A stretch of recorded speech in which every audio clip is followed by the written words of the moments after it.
Okay, folks, now I'm going to go over the putting a plate onto your coat of plates, Corzina, Katangu, so on and so forth, the process that I use to accomplish this.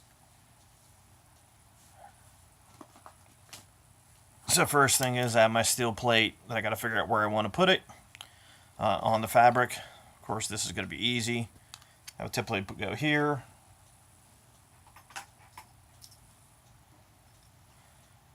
Use some type of marking device such as a pen or a marker and mark it.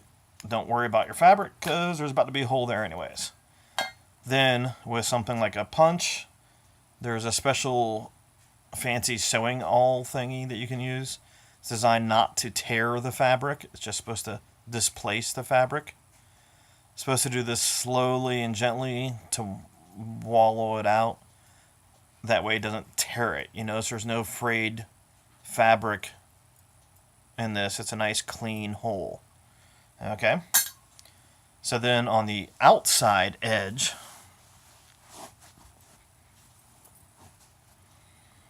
so if we're looking at the outside, we gently slide the nail through, the roofing nail, because that's a... So there's your rivet that's on the outside. Then here's your rivet sticking out. Then we take the steel plate and put it in position. Now this is tight on the whole of the steel plate, so there's a couple things we got to do. We set it here. You want it flat on the anvil so it doesn't look ugly on the nice side. And then you tap it so it goes down. Now it's typically going to go so far and it's still not all the way down. So from here, you take the rivet setter,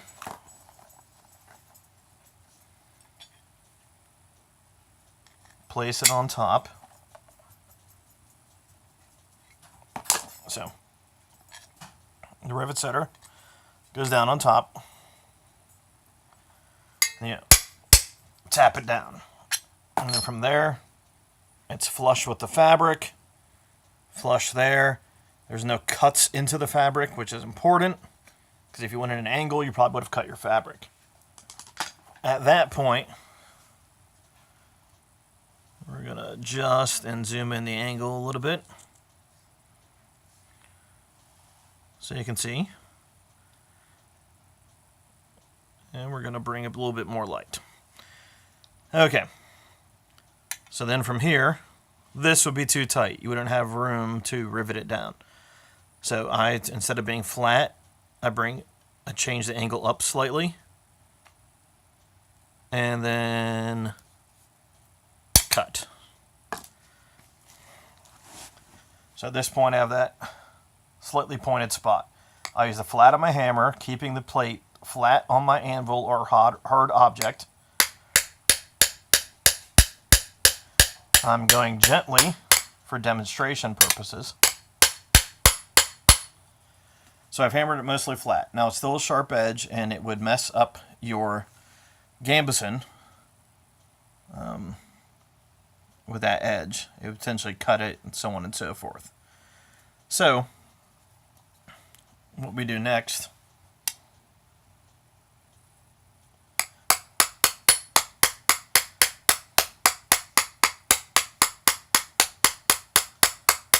is round off the edges.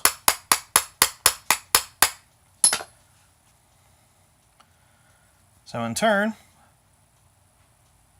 have a relatively pretty anvil head. Rivet head. And then on the other side, I did no damage to the fabric with the edge because I kept her flat, which is a good thing. The other thing you can do is add leather or a leather washer or a wool washer, so on and so forth. That will also protect your fabric to make it safer. So there's the basic video of how to do that process. Have a good day.